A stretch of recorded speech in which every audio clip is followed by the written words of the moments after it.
Something is happening in our world. The masses of people are rising up, and wherever they are assembled today, whether they are in Johannesburg, South Africa, Nairobi, Kenya, Accra, Ghana, New York City, Atlanta, Georgia, Jackson, Mississippi, or Memphis, Tennessee, the cry is always the same: we want to be free.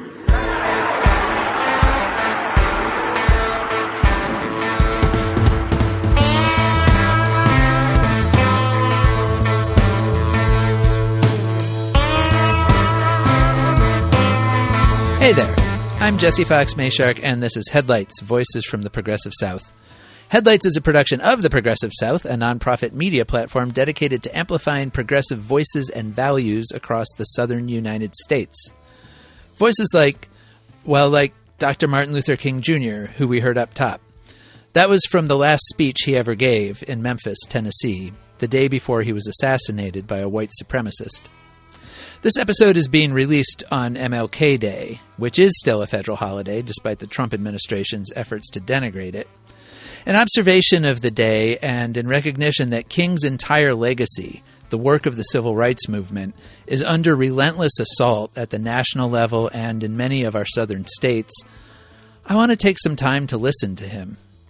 Later in the episode, we'll hear some extended excerpts from him across the 1950s and 60s, as he molded and empowered one of the greatest movements for liberation in American history.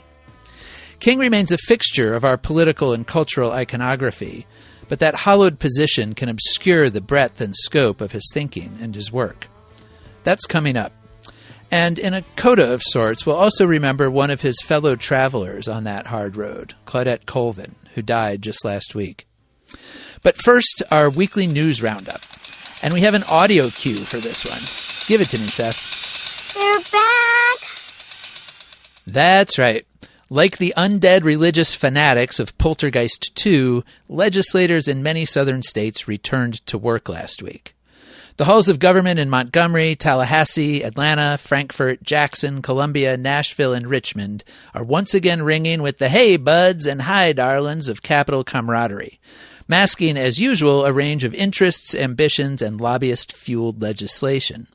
We'll be talking a lot about our state legislatures here in the coming months because they're always worth paying attention to, both to keep tabs on their various nefarious agendas and also in case they do anything good, which sometimes they do, as state legislators will always tell you if you ask them about the not-so-good things. Louisiana and Arkansas will start their government sessions in March and April, respectively. North Carolina's 2026 session will also start in April, with the caveat that the state's General Assembly is actually still in session from 2025. That's an effect of its unusual two-year calendar, which starts with a long session in odd-numbered years, followed by a much shorter one in even years. So the long session in North Carolina is set to wrap up by early April, just in time for the short session to start on April 21st. The only southern state with no session this year is Texas, where the legislature only meets in odd-numbered years. In fact, most legislatures try to minimize their time in the state capitol during even-numbered years for a simple political reason. State elections run in even years, and many states have limitations on legislators campaigning and fundraising while they're in session. So there's a strong incentive for them to adjourn as soon as possible and hit the trail. One thing we can expect in many southern states are further efforts aimed at undocumented immigrants. This is in line with the Trump administration's mass deportation campaign and the ramping up of federal immigration enforcement. States are ramping up too. The one to watch in particular appears to be my home state of Tennessee, where last week Republican leaders of the legislature announced a slate of bills they are calling the Immigration 2026 agenda. They developed the legislation in close concert with the White House, and specifically with Deputy Chief of Staff Stephen Miller, the driving force behind Trump's immigration crackdown. The package is supposed to serve as a model for other states to follow in creating more hostile environments for undocumented immigrants. In a press conference about the bills last Thursday, State House Speaker Cameron Sexton sounded familiar alarmist notes, suggesting that immigrants bring crime and gang activity, and, specifically referring to cases in Minnesota, fraud. As the Tennessee Lookout reported, Sexton said, "We're going to lay out a path that's transparent, that checks legal status, that protects taxpayer, and also not allow locals to have weak compliance with state law. We're going to do what we can to make sure that if you're here illegally, we will have the data, we'll have the transparency, and we're not spending taxpayer dollars on you unless you're in jail." I just want to stop a minute and repeat that last part. We're not spending taxpayer dollars on you unless you're in jail. I'm not sure there's a better summary of the Southern conservative mindset when it comes to social services. Anyway, there are expected to be 9 or 10 bills in all. They haven't been filed yet, so we don't know the full details.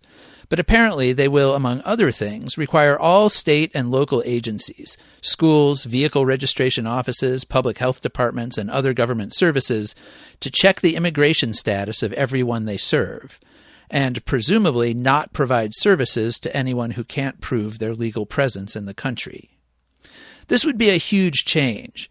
Those kinds of government services are not typically trained or equipped to verify immigration status. And in the case of schools, they are restricted by a 1982 Supreme Court decision, which requires them to serve students regardless of their immigration status. But some conservative lawmakers are hoping that the current Supreme Court will feel differently about that issue and want to pass a law to try to test it. The Tennessee State Senate last year passed a bill that would require all K-12 schools to verify student immigration status, and would give school systems the option of refusing to serve non-citizens or charge them tuition. That bill stalled in the State House last year because of concerns that so blatantly violating existing law would jeopardize federal education funding. Sexton told reporters last week that the legislature is waiting on guidance from Trump's education department, which of course the president is in the process of dismantling. It's hard to imagine that the Trump administration won't encourage the Tennessee effort. Democrats in the legislature and immigrant advocates across the state have objected strongly to the aggressive focus on state-level immigration enforcement. Lisa Sherman Luna, executive director of TIRRC Votes, which is the political arm of the Tennessee Immigrant and Refugee Rights Coalition, told the Lookout, quote, "Once again, the bills championed by our elected leaders and the supermajority do nothing to address the problems faced by everyday Tennesseans." Luna said immigrants contribute about $1.4 billion a year in state and local taxes in Tennessee. We'll take a deeper look at this model package of bills once their details become more clear. Next door in Alabama, there will be efforts to expand funding for the state's school voucher program, the CHOOSE Act, which is in its first year of operation. But some Republican legislators are leery of a scheduled expansion in 2027 that would remove the program's already broad income limits. Families who earn up to 300% of the federal poverty level can currently qualify for the $7,000 tuition vouchers for private schools or $2,000 per child for homeschooling. That limit is about $96,000 a year for a family of 2 adults and 2 children, well above Alabama's median household income of $62,000. Watching the experience of other states that have removed income caps completely, like Florida, where the nation's largest voucher system consumes about 23% of the entire state K-12 budget, some Alabama lawmakers have misgivings. State Senator Donnie Chasteen, a Republican from Geneva who chairs the Senate Education Policy Committee, told the Alabama Reflector, quote, "I think we have to keep a cap on it, because you look at other states that don't have a cap and some of the situations they find themselves in right now where they can't afford to fund it. So I just think that we need to be very careful moving forward." Meanwhile, Alabama being Alabama, the biggest controversy around the voucher program has come from, of course, football. And other high school sports too, but, especially football. Governor Kay Ivey, a Republican who championed the CHOOSE Act, is in court against the Alabama High School Athletic Association for attempting to exclude voucher students from 1 year of sports participation. The Athletic Association said the vouchers count as financial aid, and it has a rule that any student who receives financial aid for private school tuition must sit out for a year. The intent is to stop schools from essentially getting into bidding wars for top athletes and poaching each other's stars. State officials argue that because it's open to everyone below a certain income level, the program couldn't be used as an incentive by one school or another. So far, a judge has sided with Ivy and granted a temporary injunction that has allowed voucher students to compete this year while the lawsuit continues. But overall, Alabama's legislative session looks likely to be minimal and quick. As State Senator Garland Gudger, a Republican from Cullman, told the Reflector, quote, "I think people are gravitating towards willing to go back home and get ready to start politicking back in our district." Those electoral pressures are even higher in Georgia, where several members of the legislature are running for statewide office this year. Democratic State Representatives Derek Jackson and Rua Roman are running for governor. Democratic State Senator Josh McLaurin is running for lieutenant governor. On the Republican side, State Representative David Clark is also running for lieutenant governor, as are Republican State Senators Greg Dolezal, Steve Gooch, and Blake Tillery. All of that has lawmakers not expecting a lot to get done this session. State Representative Michelle O., a Democrat from Johns Creek, told the Georgia Recorder, quote, "I do think it's going to be the more annoying confluence of having the inability to get a lot of stuff accomplished, along with a lot of performance art and posturing and electioneering. So there's going to be more talking taking more time with less output." In Georgia, it's actually Democrats bringing several immigration-related bills. The Georgia General Assembly is more closely divided than in many southern states, with Democrats holding 41% of the seats in the state Senate and 44% in the state House. Senate Democrats proposed a block of bills last week aimed at reining in and creating accountability for immigration enforcement actions in the state. One bill would require ICE agents to wear badge numbers and would forbid them from wearing masks to hide their faces. Another would require a valid judicial warrant for any agency to conduct immigration enforcement at a school, college campus, church, hospital, public library, or family violence shelter. And a bill sponsored by state senator and gubernatorial candidate Josh McLaurin would allow Georgians to sue ICE agents for violating their constitutional rights. Given the Republican majorities in both houses, Democrats acknowledge the bills have little chance of passage this year. But they said it was important to try. State Senator Kim Jackson from Stone Mountain, who's sponsoring the bill requiring ICE identification, told the Recorder, quote, "We understand that the road to the governor's desk is quite limited. That path is narrow. But we also stand here and hope that common sense and good policy might persuade a few of our colleagues on the other side of the aisle to stand up and to resist and to be part of good policy making on behalf of the good people of Georgia." We'll have plenty more bills in more legislatures to talk about in coming weeks, including what are likely to be further attempts to restrict abortion rights and limit protections for LGBTQ people.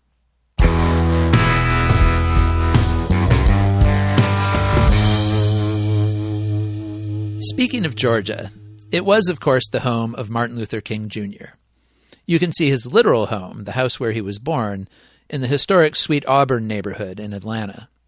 It's just down the street from Ebenezer Baptist Church, where both King and his father were ministers. Visiting the sites helps locate King geographically and specifically. They're reminders that he was not conjured mystically from America's best versions of itself to confront its worst, but was a man of a particular place and time, shaped by both. His life has been abundantly chronicled, most recently in the Pulitzer-winning 2023 biography King, A Life by Jonathan Egg. And his speeches and writings are well known and widely available. Despite that, for many Americans, especially the 75% or so of us who have been born since his murder, King often becomes more a symbol than a person. And a terribly simplified symbol, too, reduced to his "I have a dream" speech, and not even the whole speech, just that phrase, and the line about children being judged not on the color of their skin, but the content of their character.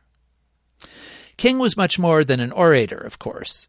He was a tireless organizer and strategizer, moving from fight to fight and building momentum as he went. But oration was a great gift of his, and he knew it, and used it to communicate his mission and his vision, in measured but powerful tones that could erupt dramatically into a preacher's call for justice and redemption.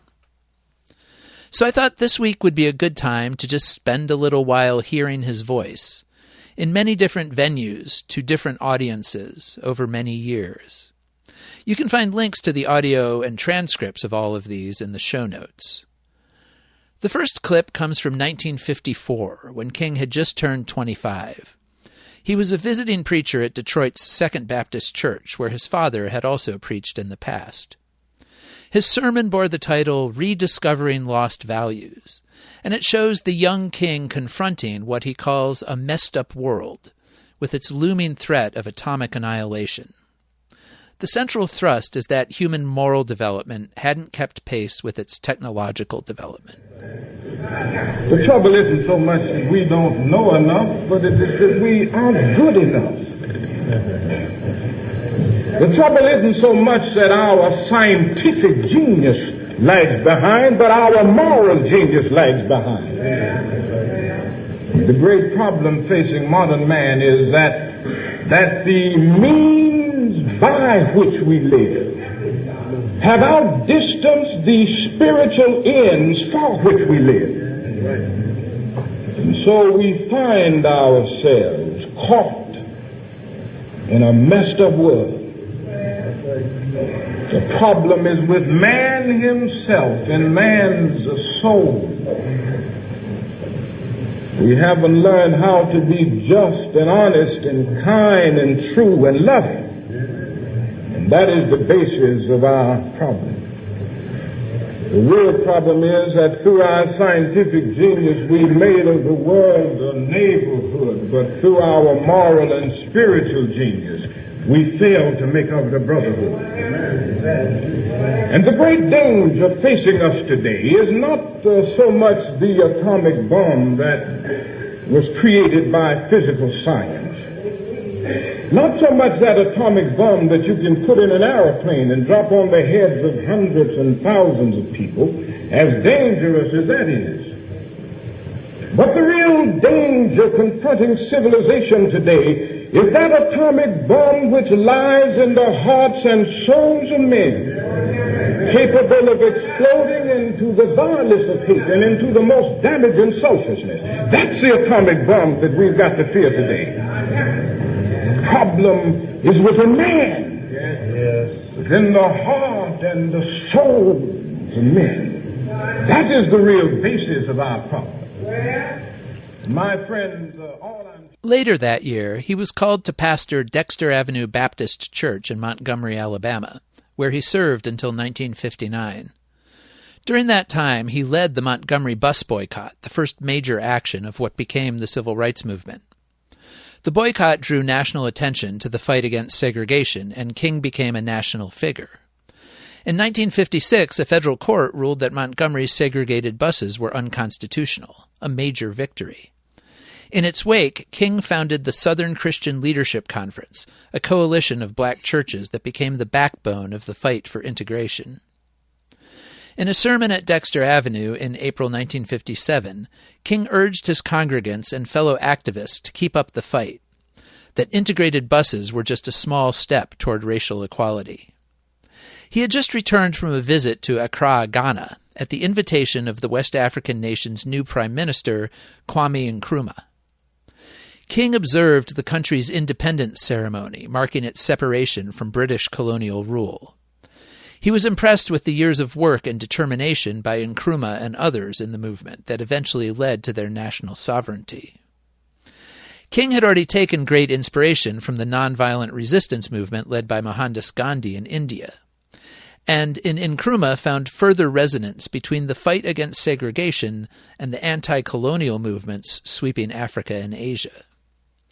The sermon's title, The Birth of a New Nation, refers literally to Ghana, but spiritually to a more universal idea of nationhood, of people living together in freedom and mutual respect.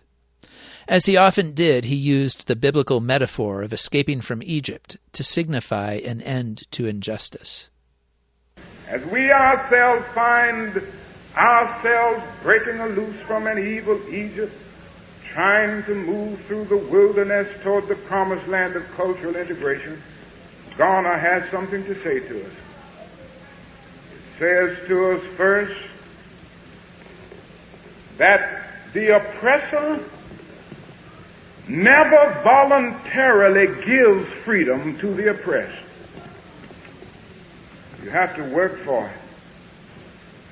And if Nkrumah and the people of the Gold Coast had not stood up persistently, revolting against the system, it would still be a colony of the British Empire. Freedom is never given to anybody, for the oppressor has you in domination because he plans to keep you there, and he never voluntarily gives it up. And that is where the strong resistance comes. Privileged classes never give up their privileges without strong resistance. So don't go out this morning with any illusion. Don't go back into your homes and around Montgomery thinking that the Montgomery City Commission and that all of the forces in the leadership of the South will eventually work out this thing for Negroes. It's going to work out. It's going to roll in on the wheels of inevitability. If we wait for it to work itself out, it will never be worked out. Freedom only comes through persistent revolt, through persistent agitation, through persistently rising up against the system of evil. The bus protest is just the beginning. Buses are integrated in Montgomery, but that is just the beginning. And don't sit down and do nothing now because the buses are integrated. Because if you stop now, we will be in the dungeons of segregation and discrimination for another 100 years. And our children and our children's children will suffer all of the bondage that we have lived under for years. It never comes voluntarily. We've got to keep on keeping on in order to gain freedom. It never comes like that. It would be fortunate if the people in power had sense enough to go on and give up, but they don't do it like that. It is not done voluntarily, but it is done through the pressure that comes about from people who are oppressed. At the same time, he made clear that he believed that pressure needed to take the form of nonviolence in order to succeed, politically as well as morally. Mentioning several local Montgomery officials by name, he said change brought by violence would lead to more violence, while change brought by nonviolence could lead to understanding. The aftermath of nonviolence is the creation of the beloved community. The aftermath of nonviolence is redemption. The aftermath of nonviolence is reconciliation. The aftermath of violence, however, is bitterness. And this is the thing I'm concerned about. Let us fight passionately and unrelentingly for the goal of justice and freedom. But let's be sure that our hands are clean in the struggle. Let us never fight with falsehood and violence and hate and malice, but always fight with love, so that when the day comes that the walls of segregation have completely crumbled in Montgomery, that we will be able to live with people as their brothers and sisters. Oh, my friends, our aim must be not to defeat Mr. Englehart, not to defeat Mr. Sellers and Mr. Gale and Mr. Parks. Our aim must be to defeat the evil that's in them. But our aim must be to win the friendship of Mr. Gale and Mr. Sellers and Mr. Englehart. We must come to the point of seeing that our ultimate aim is to live with all men as brothers and sisters under God, and not be their enemies or anything that goes with that type of relationship. Besides his preaching and speeches at rallies, King became a media fixture. In 2009, an interview with King, originally broadcast in 1959 on the public television station KCTA in Minneapolis, was discovered after having been thought lost for decades. In a half-hour conversation with L. Howard Bennett, a civil rights leader and Minnesota's first African-American judge, King laid out the broad strokes of his philosophical, moral, and political ideas. In this clip, he talks about the importance of fighting evil with love rather than hate. The first voice you'll hear is Bennett, followed by King, who at this point was 30 years old. One of the great moving factors which you have from time to time advocated, Dr. King, is this philosophy of love being a most potent and effective agent for dealing with social problems, even discrimination. I wonder if you would discuss that for us briefly. Yes, I would be very happy to. I think one of the problems that oppressed people always confront is the problem of how one can stand up and resist the forces of evil. And there's always the feeling on the part of some that there is no way to resist evil without hating the evildoer and using violence to destroy the forces of evil. But I am of the opinion, and this grows out of my Christian background as well as my study of Mahatma Gandhi, who used the method of nonviolent resistance on the larger scale that it has been used in the modern world. I'm of the opinion that it is possible for one to stand firmly and courageously against an evil system and yet not use violence to stand up against it, and also not hate in the process.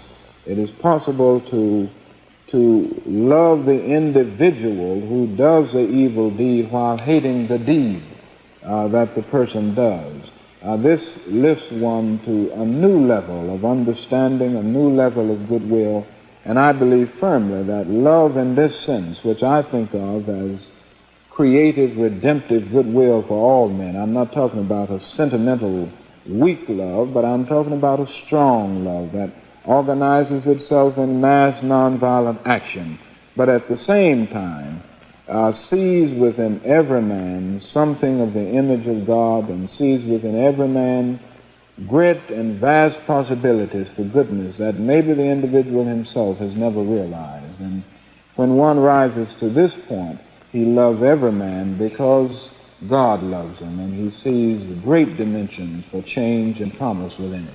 The Civil Rights March on Washington, D.C. in 1963, officially known as the March for Jobs and Freedom, was already a towering achievement before King or any other speakers said a word. Organized by Bayard Rustin and A. Philip Randolph, it brought about 250,000 people, 3/4 or so of them black, to the mall in D.C. to protest for racial equality. It was the largest single gathering of the entire civil rights movement. King was the last of a dozen speakers, and of course he more than rose to the occasion. Now generally known as the I Have a Dream speech, his disquisition contained more than just that stirring passage. Before he got to it, King laid out the ongoing pain and struggles of black Americans across the country. To focus only on the uplift of the speech's conclusion is to overlook the conditions that require the uplift in the first place. King knew that people were suffering, tired, exhausted from the fight and the daily traumas of oppression, and he gave voice to them. There are those who are asking the devotees of civil rights, when will you be satisfied? We can never be satisfied as long as the Negro is the victim of the unspeakable horrors of police brutality. We can never be satisfied as long as our bodies, heavy with the fatigue of travel, cannot gain lodging in the motels of the highways and the hotels of the cities.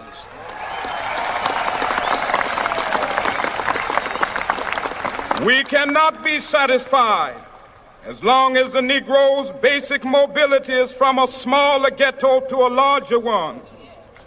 We can never be satisfied as long as our children are stripped of their selfhood and robbed of their dignity by signs stating for whites only.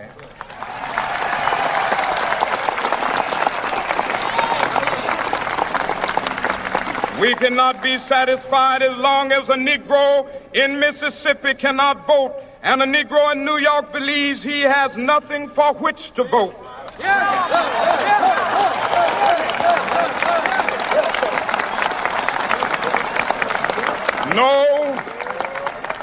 No, we are not satisfied, and we will not be satisfied until justice rolls down like waters and righteousness like a mighty stream.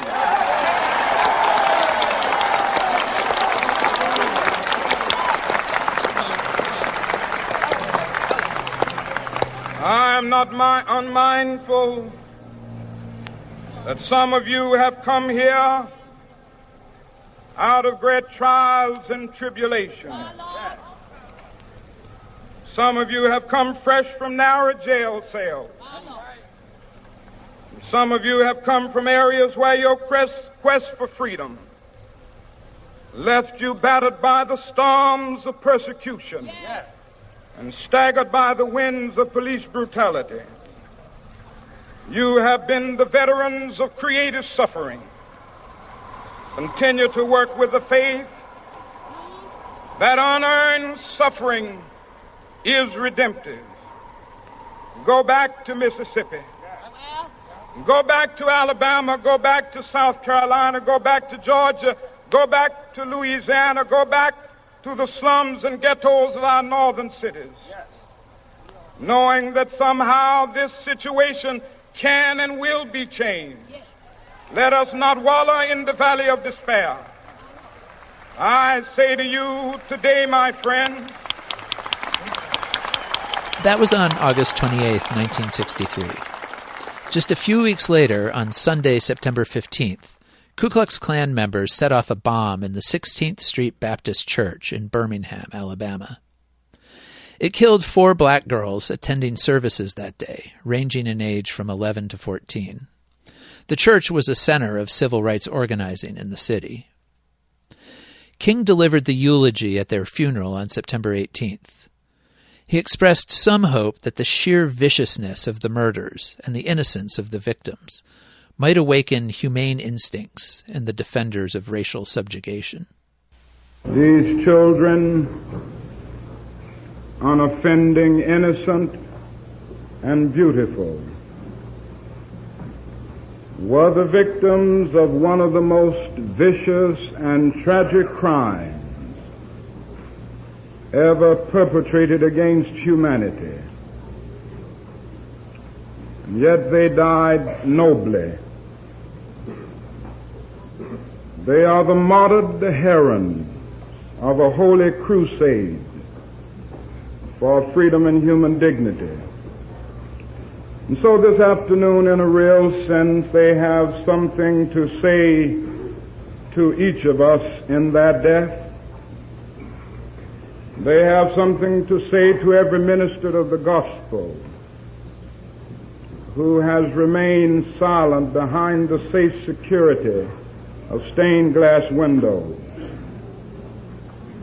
They have something to say to every politician who has fed his constituents with the stale bread of hatred and the spoiled meat of racism.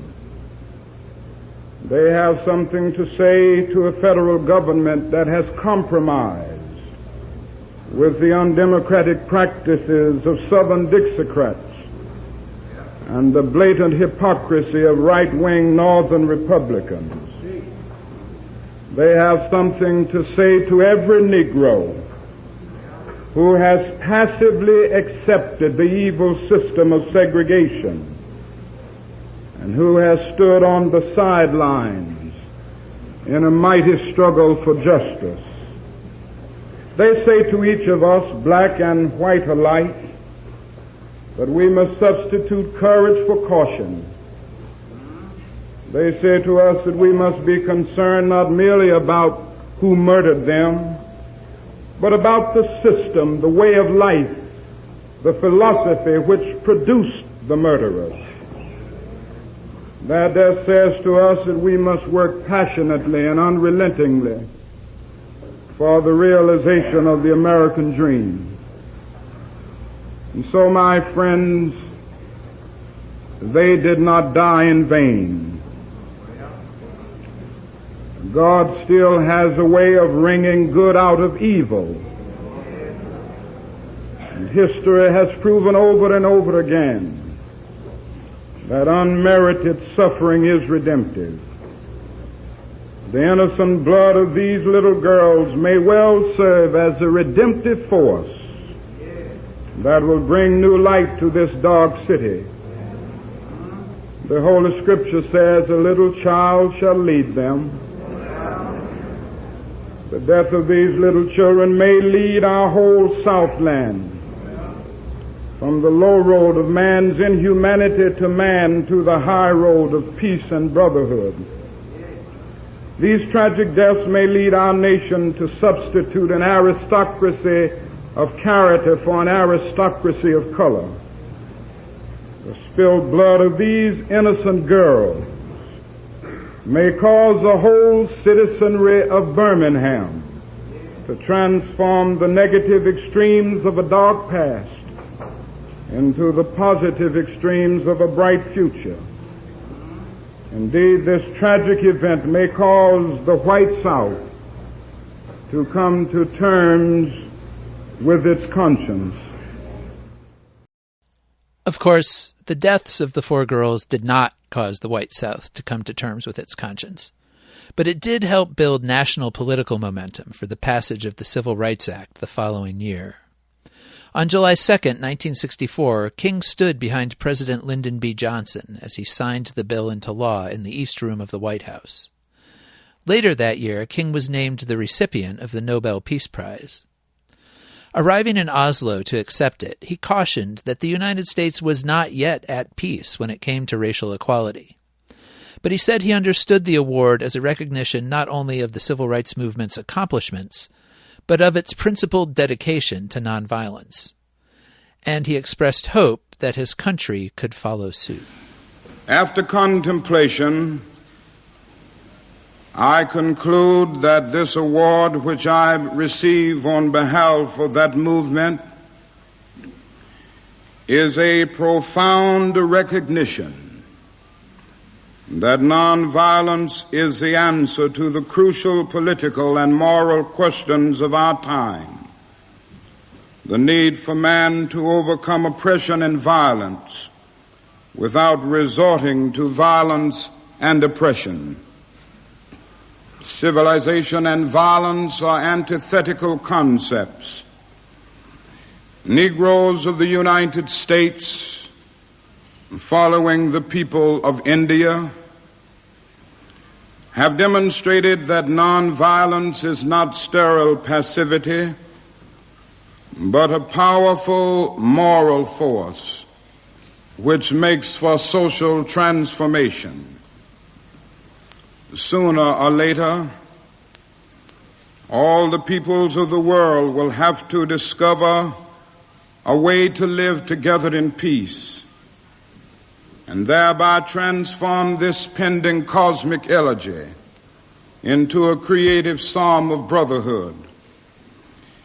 If this is to be achieved, man must evolve for all human conflict a method which rejects revenge, aggression, and retaliation. The foundation of such a method is love. The tortuous road which has led from Montgomery, Alabama to Oslo bears witness to this truth. This is a road over which millions of Negroes are traveling to find a new sense of dignity. This same road has opened for all Americans a new era of progress and hope.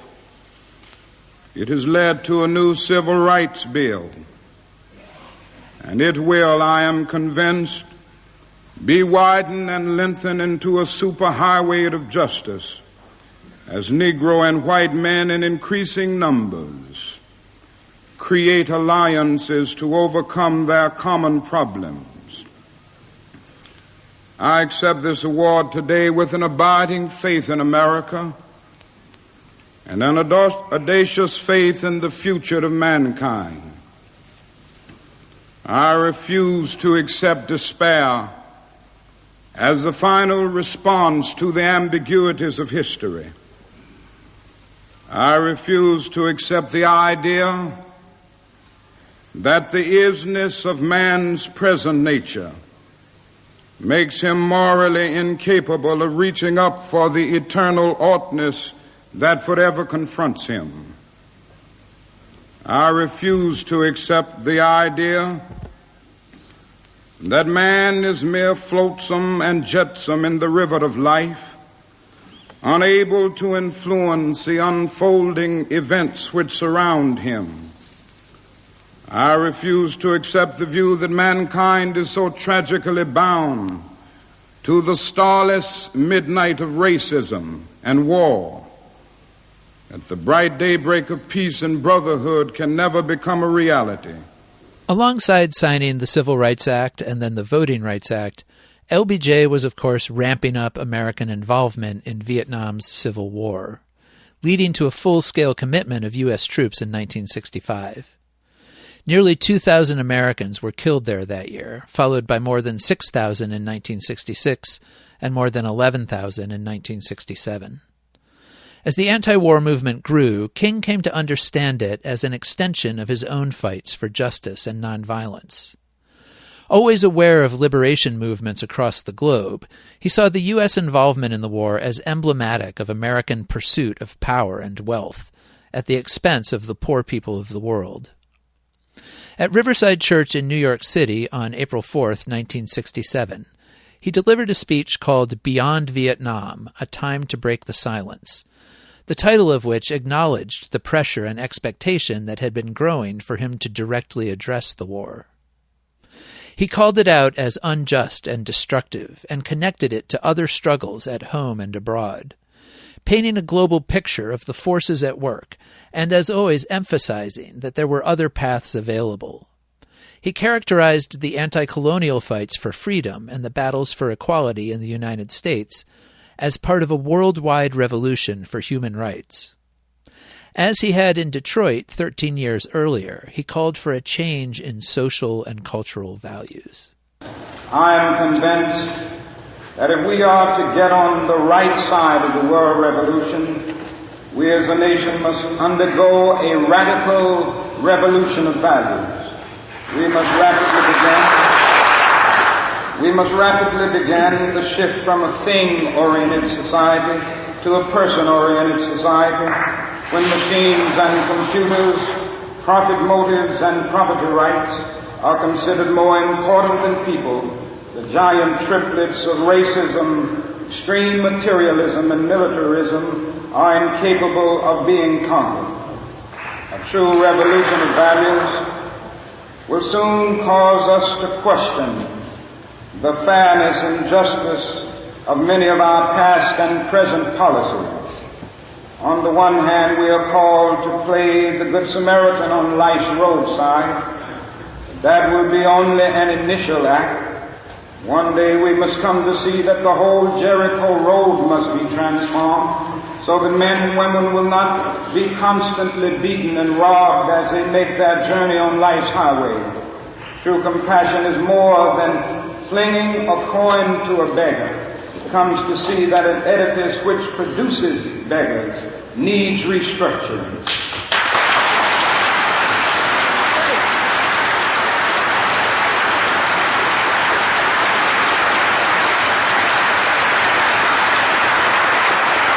A true revolution of values will soon look uneasily on the glaring contrast of poverty and wealth. With righteous indignation, it will look across the seas and see individual capitalists of the West investing huge sums of money in Asia, Africa, and South America, only to take the profits out with no concern for the social betterment of the countries and say this is not just. It will look at our alliance with the landed gentry of South America and say this is not just. Western arrogance of feeling that it has everything to teach others and nothing to learn from them is not just. A true revolution of values will lay hand on the world order and say of war, this way of settling differences is not just. This business of burning human beings with napalm, of filling our nation's homes with orphans and widows, of injecting poisonous drugs of hate into the veins of peoples normally humane, sending men home from dark and bloody battlefields, physically handicapped and psychologically deranged, cannot be reconciled with wisdom, justice, and love. A nation that continues year after year to spend more money on military defense than on programs of social uplift is approaching spiritual death.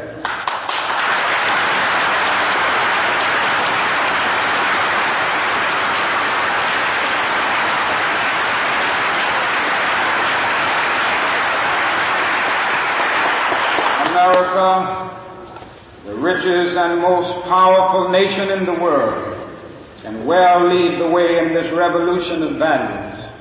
That is nothing except a tragic death wish to prevent us from reordering our priorities so that the pursuit of peace will take precedence over the pursuit of war. There is nothing to keep us from molding a recalcitrant status quo with bruised hands until we have fashioned it into a brotherhood. 1 year later, almost to the day, King came to Memphis. He arrived to support a strike by the city's black sanitation workers who were protesting racial abuse and unsafe working conditions. King was in the midst of launching what he called the Poor People's Campaign, which he foresaw as the next chapter of the civil rights movement.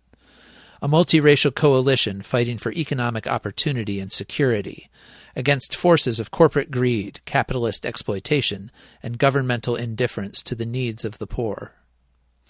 On April 3, 1968, after meeting with sanitation workers, he spoke at Mason Temple, the headquarters of the Church of God in Christ. His speech, known as "I've Been to the Mountaintop," is probably the second best-known speech of his life, because of both what he said and what happened after. It opens with a fairly dazzling overview of millennia of human effort and achievement, touching down in different eras and places before alighting in the present and surveying the world around. Something is happening in Memphis, something is happening in our world. And you know, if I was standing at the beginning of time with the possibility of taking a kind of general and panoramic view of the whole of human history up to now,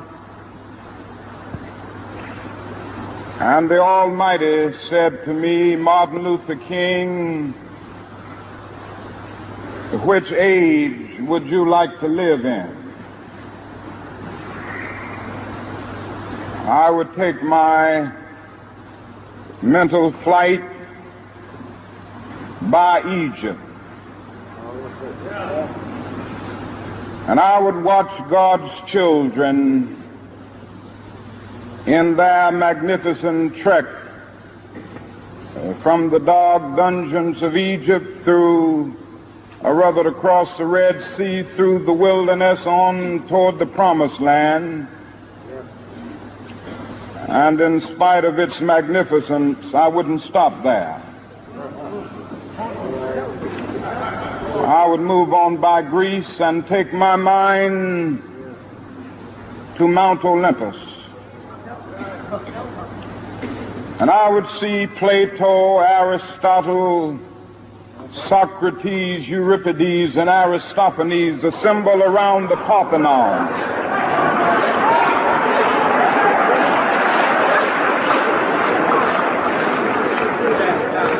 And I would watch them around the Parthenon as they discussed the great and eternal issues of reality, but I wouldn't stop there. I would go on even to the great heyday of the Roman Empire. And I would see developments around there through various emperors and leaders. But I wouldn't stop there. I would even come up to the day of the Renaissance and get a quick picture of all that the Renaissance did for the cultural and aesthetic life of man, but I wouldn't stop there. I would even go by the way that the man for whom I'm named had his habitat. And I would watch Martin Luther as he tacks his 95 Theses on the door at the church of Wittenberg, but I wouldn't stop there. I would come on up even to 1863 and watch a vacillating president by the name of Abraham Lincoln finally come to the conclusion that he had to sign the Emancipation Proclamation, but I wouldn't stop there.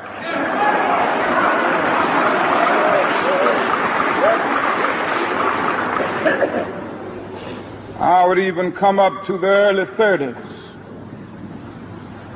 and see a man grappling with the problems of the bankruptcy of his nation and come with an eloquent cry that we have nothing to fear but fear itself. But I wouldn't stop there.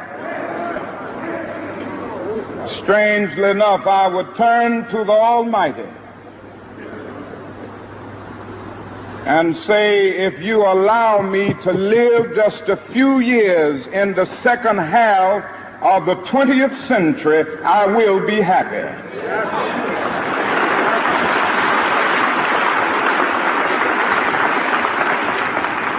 Now, that's a strange statement to make because the world is all messed up. The nation is sick. Trouble is in the land, confusion all around. That's a strange statement. But I know somehow that only when it is dark enough can you see the stars. And I see God working in this period of the 20th century in a way that men in some strange way are responding. Something is happening in our world. The masses of people are rising up, and wherever they are assembled today, whether they are in Johannesburg, South Africa, Nairobi, Kenya, Accra, Ghana, New York City, Atlanta, Georgia, Jackson, Mississippi, or Memphis, Tennessee, the cry is always the same: we want to be free.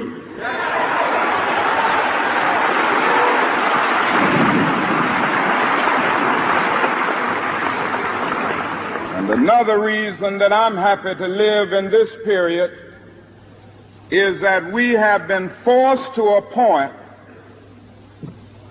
where we are going to have to grapple with the problems that men have been trying to grapple with through history, but the demands didn't force them to do it. Survival demands that we grapple with them. Men for years now have been talking about war and peace, but now no longer can they just talk about it. It is no longer the choice between violence and non-violence in this world. It's non-violence or non-existence. That is where we are today. The speech comes to a compelling and unavoidably haunting close as King recounts threats on his life. They had been an ever-present fact for him for more than a decade. His house in Montgomery was bombed in 1956. In 1958, he was stabbed by a mentally ill woman at a book signing in Harlem. He had obviously given the possibility a lot of thought. And he told the crowd at the church that while he hoped for many more years, he had already seen the inevitable coming of justice. It really doesn't matter what happens now. I left Atlanta this morning, and as we got started on the plane, there were 6 of us. The pilot said over the public address system, "We are sorry for the delay, but we have Dr. Martin Luther King on the plane, and to be sure that all of the bags were checked, and to be sure that nothing would be wrong on the plane, we had to check out everything carefully, and we've had the plane protected and guarded all night." And then I got into Memphis, and some began to say the threats, talk about the threats that were out, or what would happen to me from some of our sick white brothers. Well, I don't know what will happen now. We've got some difficult days ahead. But it really doesn't matter with me now, because I've been to the mountaintop. I don't mind. Like anybody, I would like to live a long life. Longevity has its place. But I'm not concerned about that now. I just want to do God's will. And He's allowed me to go up to the mountain. And I've looked over and I've seen the promised land. I may not get there with you, but I want you to know tonight that we as a people will get to the promised land. The next evening, King was shot and killed on the balcony of his hotel room at the Lorraine Motel in Memphis. He was 39. The motel is now the site of the National Civil Rights Museum, which I can't recommend highly enough.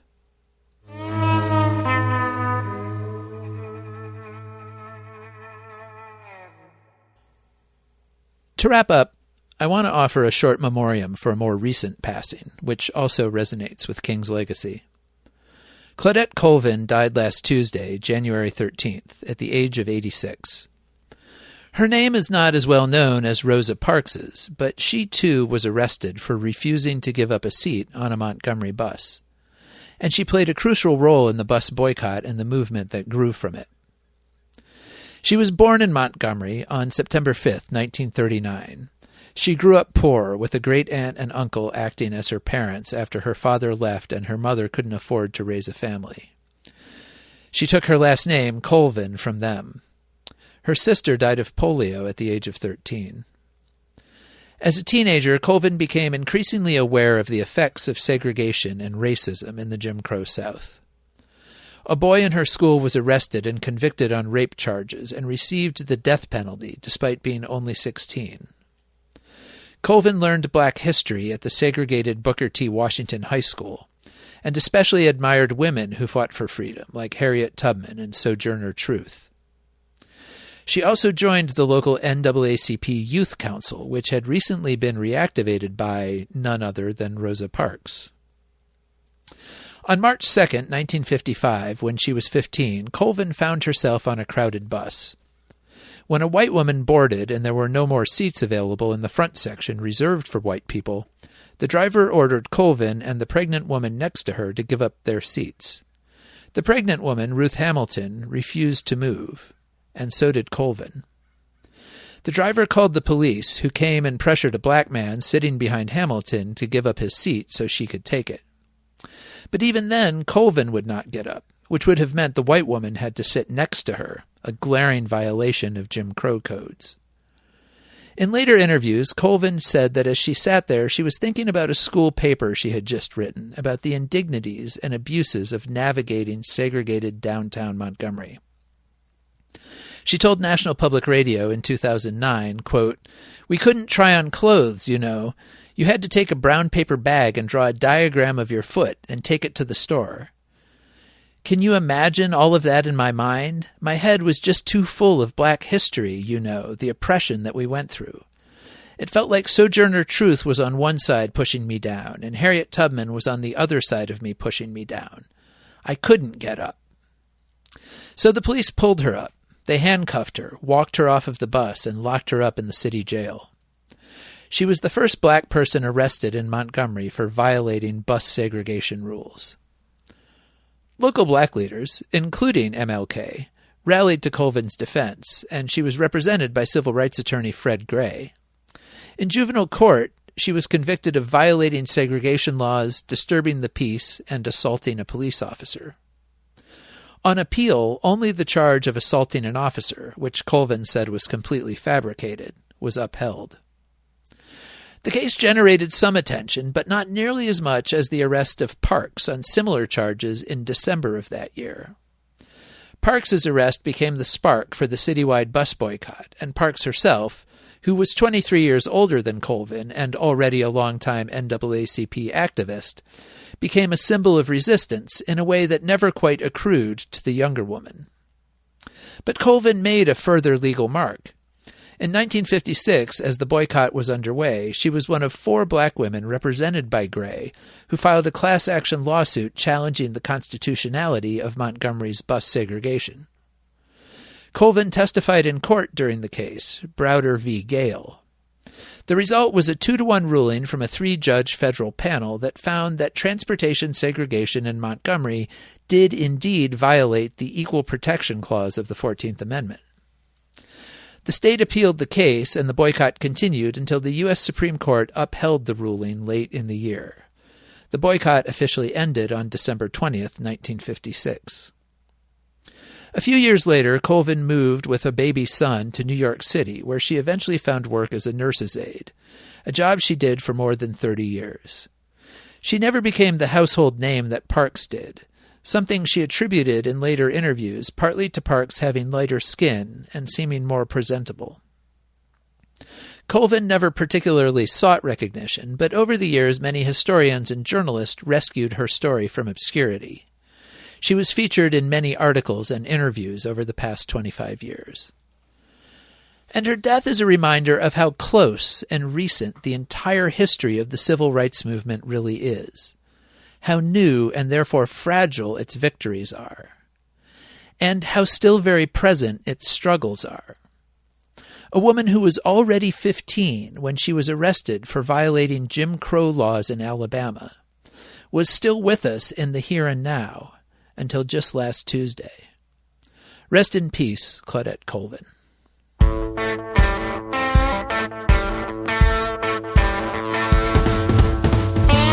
And that wraps us up for this week. Remember, the Progressive South is a nonprofit enterprise, and you can find information about supporting us on our website, theprogressivesouth.org. You can also reach out to me directly at jmayshark@theprogressivesouth.org. Thanks to our friends in Bark for our theme music, and to Lord Seth the Libertarian for his production work at Barbarian Productions. And thanks to you for listening. Talk to you next time.